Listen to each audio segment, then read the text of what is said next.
Well, welcome to another edition of Dave's Crap Old Receivers, and I thought I'd get this one off the shelf. It's going to be interesting to see what happens when I power it up, because it hasn't been turned on for a very long time. It's called a McKay Dymek DR33, which I believe is it's a communications receiver, but it looks more like a bit of 1970s hi-fi. I'm plugging it in now. Can't remember how to turn it on. Where's the switch? Oh, over there.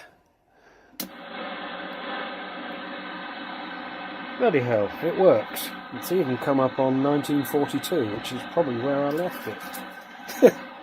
Well, that's remarkable. Now, this is an interesting thing because it, as I say, it looks like a bit of hi-fi. It's obviously designed to be on a table rather than in a rack. And it's got this interesting tuning system, which is a waddly loop. So let's go up to a band where there might be some activity, like 7 megs.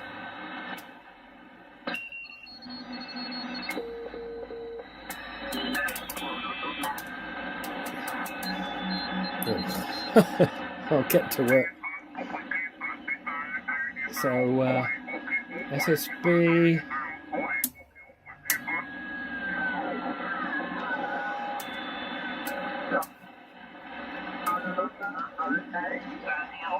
It seems like the wrong sideband.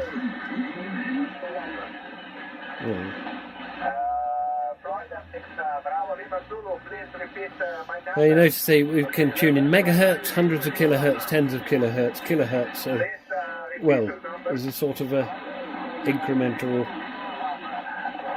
dial to tune between the megahertz markers. Oh, there we are. We've got lower sideband.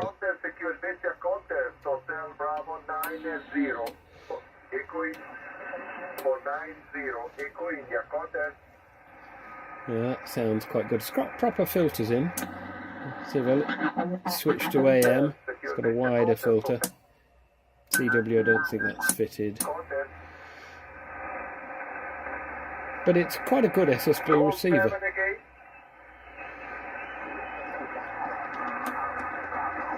Now, you see, if I wanted to tune further up the band to about 1.5, I've got to take another bite here, and then I've got 1.5.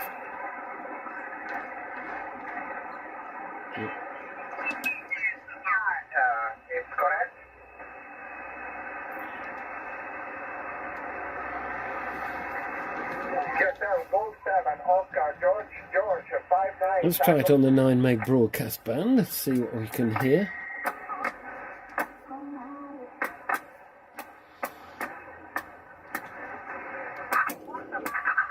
Let's switch to AM, of course.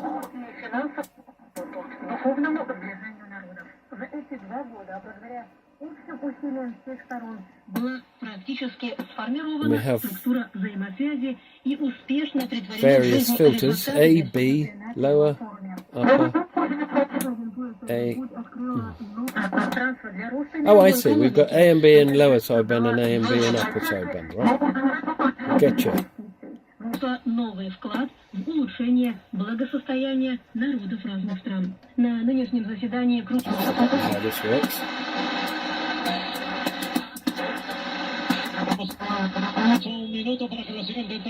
So quite a perky set, and an interesting thing.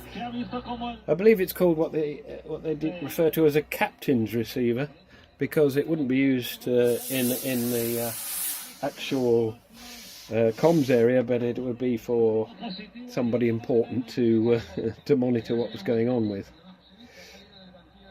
Try it on medium wave.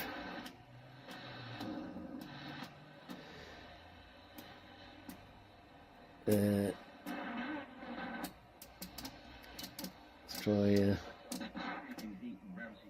absolute. Buy it, and you do spend a bit of money, and like we did, we bought one of those gas barbecues with the liftable lid thing. You don't really factor in that in the United Kingdom you have like 10 months of the year when it's tipping down with in the kitchen, and I know that the stuff better than that, and that took the thing out of Bristol. Is any going to play any music?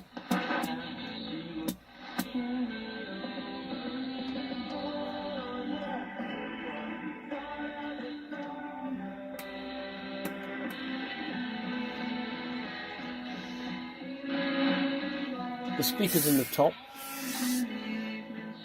and I'll show you the inside. It's quite interesting. Right, let's get the lid off, and there's the speaker, which I nearly pulled off. Oh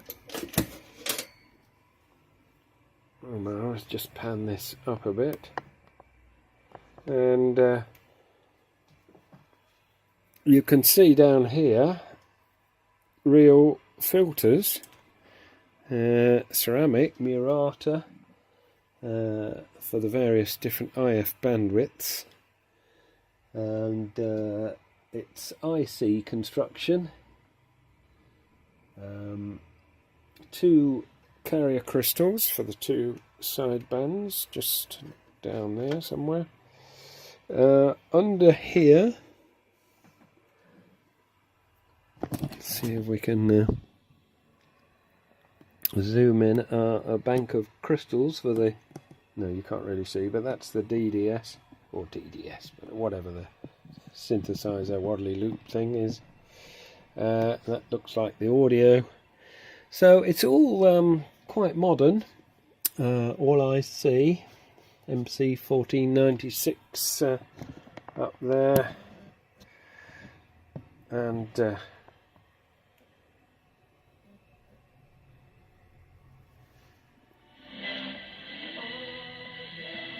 yeah, quite a nice big loudspeaker, so it's obviously meant to sound okay. Let's get even more exciting and have a look underneath. I've flipped it over and take the bottom off, 4 screws, which I haven't undone in real time. And as I say, more exciting, under the bottom, proper Collins mechanical filters, 3 of them, upper sideband, lower sideband, and I think that's the AM. It's called a 455 FD12. Not quite sure what that might be. So proper filters, and quite a lot of money's been spent on those. I didn't show you the back, did I? That's a bit disappointing, the back of the set, because all the connectors are phonos. It's got an IF output, it's got a high impedance output for audio output, and a level for that. It's got a mute, so you could use it in conjunction with a transmitter, and it's got, again on a phono, the aerial socket in both balanced and well, that's balanced as unbalanced rather, just unbalanced, no balance mode, so that's ground. Speaker, you can turn off the internal speaker and hang an external one on, and selectable mains line voltage. It's purely a mains receiver, there's no DC input, as you can see. I just looked up the part number of this, 526969010, and it's a 1.2 kilohertz filter, so that 12 is actually 1.2. So that will be the CW filter, and those are the upper and low sideband filters. Very nice. Oh well, there it is then. McKay Dymek DR33 receiver. Interesting set. Not quite sure of its purpose, but you know, it's a jack of all trades, isn't it? It should look equally at home on your table as in your shack, and it certainly performs pretty well. Stable, synthesized, solid state, cool running. So quite nice, and I'm very pleased to find that it worked perfectly well when I just powered it up. As you saw then, that wasn't a cheat. I just plugged it in and it works, which is pleasing, as I spent ages fettling it up some time ago, and then I just stuck it on the shelf and left it. And I thought, well, I'll revisit the idea of doing a video on it, and I'm very pleased to find it still works.